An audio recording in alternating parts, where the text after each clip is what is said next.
When does role-playing become a problem in D&D? Let's consider a scenario.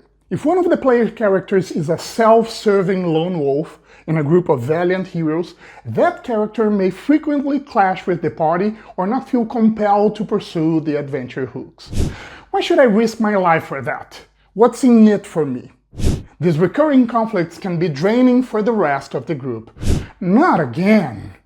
And the player can always argue that I'm just role-playing my character. Have you ever had a similar experience at your game table? How did you deal with it? I'd love to hear your thoughts in the comments.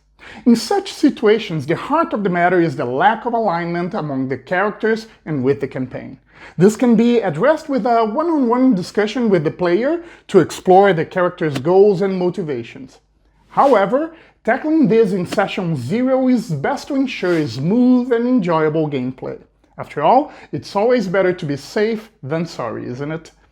That's why I strongly advocate for my players to incorporate goals and motivations into their character creation. Goals and motivations are the logical and emotional foundation that propels a character forward. They are a near substitute for the background ideals, but they play a central role in my campaigns. Instead of one ideal, I ask my players to select 4 goals and motivations. Seasoned players who gravitate towards storytelling and role-playing find it easy to develop them. I'll first share why I deem goals and motivations vital, and then what I do to make the best of them. During session 0, I initiate a discussion where players can share their individual goals and motivations. This helps us gauge the level of alignment within the group. It's relatively straightforward to manage a group of misfits or a band of selfless heroes. The challenge arises when we have a mix of conflicting motivations, as this can lead to internal strife within the group. Do we want those internal conflicts not to exist? If it's a group of rookie players, probably. But if we're dealing with a group of experienced players, conflict can become an excellent source for role-playing. Think of Han Solo in Star Wars or Wolverine in the X-Men. At first, Han Solo is just there for the credits. Then, that's what he says and at times how he acts, but it doesn't seem to be what he believes anymore. Finally, he becomes one of the heroes. There, we have the 2 things for conflicting goals and motivations to work within a party. First, a palliative that allows a temporary resolution. Okay, I'll do it, but only for the promise of treasure. And then, a path for the development of a character's story arc, in which the character goals and motivations can change and solve the conflict for good. See that it works both ways. The heroic character could be the group's misfit in a darker campaign. In this case, perhaps the palliative is the end justifying the means. This is wrong, but I'll do it because it serves a greater cause. Then, ongoing disappointments with a world of malice and wretch causes his fall from grace. No more Mr. Nice Guy. Either way, one thing must be clear. If a player has a misfit character that will create tension within the game sessions, it's that player's responsibility, and not the other players or the DMs, to make the safeguards to solve that tension.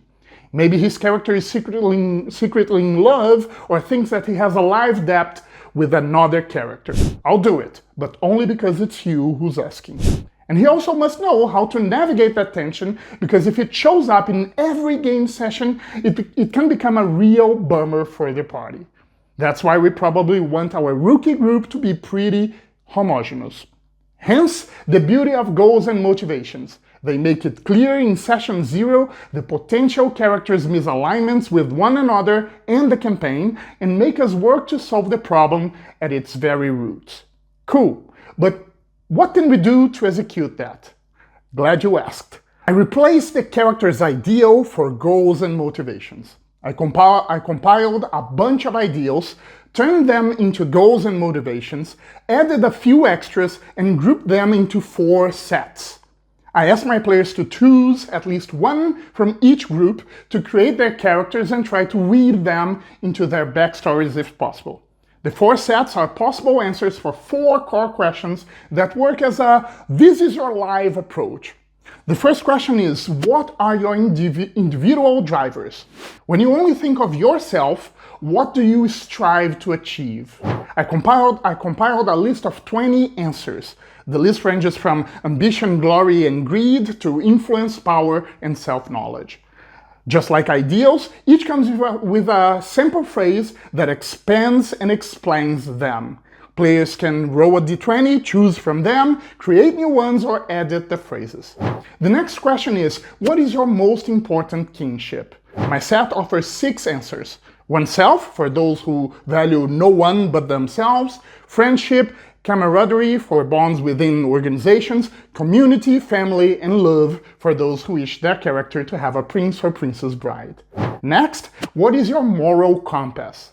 Along go another 20 answers to make rolling a dice easy for players. The answers range from creativity, empathy, and fairness to faith, freedom, and tradition. Finally, what is your social viewpoint? The 12 answers range from equality, justice, and nation to nature, prosperity, and security. Goals and motivations establish a starting point to help players develop their characters' backstories or a one-word summary of an essential aspect of their personalities. More importantly, they reveal on a session 0 what the character's drivers are, that allow us to identify potential internal conflicts in a party and talk to players to take responsibility and make the best use of them as extraordinary role-playing moments rather than game session stalls. They also reveal to DMs what kind of hooks will compel characters to go on an adventure rather than thinking, my character wouldn't do that. That way, we can ensure before a campaign starts that players invested in role-playing their character will build positive momentum in our game sessions.